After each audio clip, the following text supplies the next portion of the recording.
Studio 5, premiering tonight at 10:30 on Fox. The streets and in homeless shelters in Newark to present day, where he's recognized as one of the top international speakers and advisors. Our next guest continues to inspire others with this powerful story. Joining me now for more is award-winning entrepreneur Rahfeal Gordon, who is also author of Skyscraper, Going Beyond Your Limit to Reach Greatness. Nice to meet you, Raf. Pleasure to meet you. We want to talk about the hardships, that you faced. What age were you when you found yourself without a home? This is going back into 5th, 6th grade. Okay. So, before the teenager years.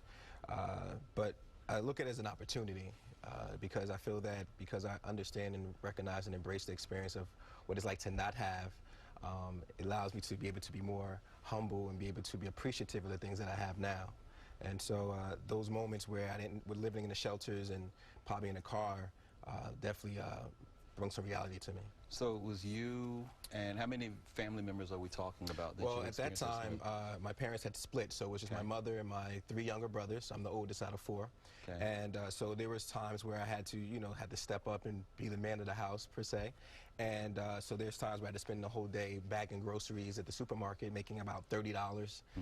Some people would give me food stamps or whatnot, and those were the things that I had to do to be able to put food on the table when my parents weren't around, and it was just my brothers and I in those homes and them shelters. So we're talking 80s, 90s? What? These were like early 90s, mid 90s, yeah. Early to mid 90s. Yeah. And then I ended up going to, right before high school, I got a chance to stay with my father for about almost a year, But after that, I was living from house to house with individual family members and friends of that nature, and then, but I always kept it to myself, kept a smile on my face because I felt that I can get through it. I don't know where it came from. I would say God, but it just instilled in me to just stay focused and be persistent. I want to ask you about that because we're talking about a young man, a young African-American man growing up in Newark, in the 90s, a whole lot of avenues, a whole lot of influences, a whole lot of paths. You could have made a left and went down or a right and went around, but you sidestepped all of that. How did it happen? I mean, it could have just been friends on the corner that would have offered you a quick way out, perhaps, or something. But this is the interesting thing, and I tell this in my seminars, is that I'm a village child. I am a true example. When my mother wasn't there, when she had to leave and she couldn't handle it anymore, I had a principal who became my school mother. I had a job working at Planned Parenthood in the summer as a teen counselor. The woman that was there was my job mother. The mayor's aide at the time, Mr. Potter. He was the guy that told me once a week for 1 hour on a Wednesday, I want you to walk down to City Hall, and I want to see you. I want to see what you're doing. I want to know everything about 1 hour. And those particular situations kept me going. There were people even on the corner, the drug dealers and those who were in gangs, who said to me, I see something in you that of myself, and because of that, I don't want you out here. Let these other knuckleheads do that, but I want to see you go to school. And if you think that there's something out here that's negative, figure out a way to make it positive. So instead of selling drugs, I sold candy. And I was able to make a lot of money selling candy in school, but that was my way of taking something negative and making it to something positive. Now, was that your first company? Can we consider that your... Yeah, definitely, yeah. Infinite Productions was my first company. And I started it at the age of 15 at Arts High School in Newark. So, all right, you candy, all right. Candy kingpin, right? No, but if you have to be a kingpin or something, candy or chocolate is probably the safest thing. Absolutely. How do you transition, Rahfeal, from that to the same business entrepreneurial spirit at such a young age? What was the next step? I think it was the aspect of the leverage of understanding what network was, because of the fact of having this business at a young age. I was able to show individuals or show people that I had some type of determination, I was organized, that I was persistent in achieving goals, and because of those village mothers and fathers and uncles, they were able to help me to be able to find things to leverage that into something else, and which was college. So that's what helped me get to the higher learning aspect. What's your mom saying when she's watching all of this go? I mean, she has got to be, then I imagine now, but when you're watching this happening, you're seeing your child who's overcome living in a car, at one particular point to, starting a company and now going on to college. How did you and your mom's relationship handle that or process that? Yeah, it was different because It was off and on. Like it was a solid relationship, but it was also a lot of friction there too. The reason was because of the fact that I didn't have my father consistently in my life, and but to see me now, she's so proud. I think I also give a lot of credit to my grandmother.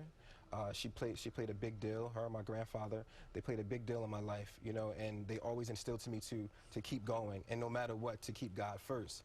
And so when my father, my mother, like my father just texted me before I came, and he's so proud, and you know, to be able to know that, you know, that I was able to still overcome, and even if some of the things that they felt that, you know, they weren't good at as parents, I forgave them for that, and that allowed me to take away the burden on over my shoulders to say, I still love you, and I understand that we're not perfect, but allow me to not use that as a way as an excuse to not be successful in life. It took a whole lot of maturity and a really big man to, I imagine, to do that, you know, so they're probably even more proud of just the person, you know, aside from just all the things the person has achieved. But they're awesome. Let's talk about the book. Okay. Tell me about the book, Skyscraper. So, Skyscraper, this is an amazing book, I always say, because I think this is my 12th published book. What's interesting is that I started writing this book when I was taking courses at Harvard. Okay. And I'm a big fan of Reginald F. Lewis. And for those who don't know, he's one of the first African-American billionaires of America. And what happened was I would go to the building in which he was, the building is named after him. And I would sit there and I would write. And I realized that there was a lack, for me personally, I felt there was a lack of superheroes in the world, especially in my community. I see as we're in a generation with social media, and I felt that it's important to leave a blueprint. To do something where it can't be erased off of Instagram and social media and Facebook. I wanted something where I noticed that all the greats created books or written material that other generations in the future would be able to study. So in the book, Skyscraper, I talk about how to achieve your excellence, how to go beyond your limits. I did a case study for 6 months on great individuals and leaders from around the world and figure out what the similarities were. And one example is that they all woke up at between 4 to 5 o'clock in the morning, and that was what we called the God hour. And that's where they would be able to be at peace. They would pray, or they would meditate, they would work out, but they would get themselves prepared for the whole entire day. And I felt like, you know, that had to be documented. And a lot of the methods that I use to get me from being a local leader and a local entrepreneur to a global leader and to a global entrepreneur, I wanted to document that because I felt it was important. And even if it doesn't get a lot of exposure, it's still truth. And so for those, you know, they always say, like, you know, birds of a feather flock together, but hawks, there's never many of them. There's always a few. And I felt that the few that are able to lead the masses to a great promised land, I felt I need to be one of those advisors for those people. Rahfeal Gordon, the book is called Skyscraper. Skyscraper. All right, nice to meet you. Stay right there. All right. Coming up, how one man did not allow his disability to stand in the way of his dream job. His story when we come back. This man knew what he wanted to do at an early age, and he was not going to let anything stand in the way of his passion. Lee Elliott joins us now with more about his story. Now, for those who don't know you, tell us what it is that you do. Okay, I am a jeweler. I design and create my own jewelry. I've been doing it since I opened the store in 1965 in Greenwich Village. 65? You must have been like a kid. It was the year that I graduated high school. Okay. So, yes. We've been out in the Hamptons for 25 years, and in Sag Harbor, the Lee Jewelers is in Sag Harbor, been there for 11 years. My jeweler's bench is a part of my shop, a part of my life. I love the bench work.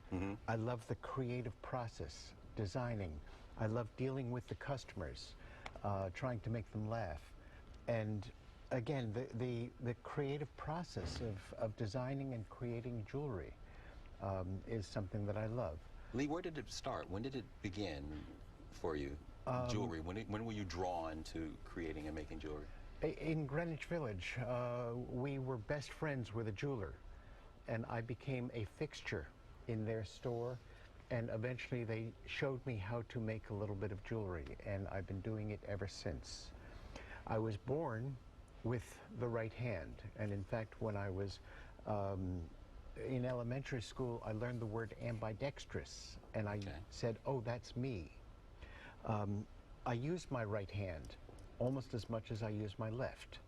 I hold things with it, and I hold my torch with it, and I hold a hammer with it, and it's definitely a part of who and what I am. and who and what is the process of making jewelry. Before we get into the exquisite pieces, I want to talk to you about, at any point, you know, we've been talking about overcoming obstacles and not letting anything get in the way. Right. You know, how much of a role did your parents play in pushing you to not letting you fall into, you know, being depressed as a kid and making sure they kept Lee on the right path and in the right mindset to where you are successful as you are today? Well, my father owned a hardware store when I was born, and just living in the spending a lot of time in the hardware store and playing with the tools is a large part of who I am. And we never made an issue of the hand. My mother was a dress designer, as in creative process, as in artiste. And I am the combination of the two, mother and father. The hardware store and the Designer. Yeah. So you also passed it on to your own family. Your daughter works with me, and she now makes beaded jewelry, whereas I am the metalsmith. When you have to talk to other people who may have disabilities and may not have the positive attitude, you know, and the drive and the gumption that you have, what do you say to them? Well, best example for that is elementary school career day. I would come in with a lot of my jewelry and some of my tools, and the elementary school kids, I would give them 10 minutes to stare at my hand, and I would finally say, I see you've noticed my hand.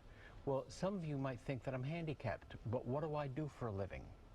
I make jewelry with my hands, and I am different, and you are different, and you are different, and we can all do anything that it is that we want to do. So look, we have to let everybody know, this was Lee's first TV interview. You did well. You were so nervous. No, you did great. We're going to put the information up so that people can come and check it out. To learn more about today's topics, go to fox5ny.com. You can also like us on Facebook as well as follow us on Twitter. For all of us here at Fox 5, I'm Antoine Wilson. We'll see you next time for more Street Talk. And as always, thanks for the company. Are you on Twitter also?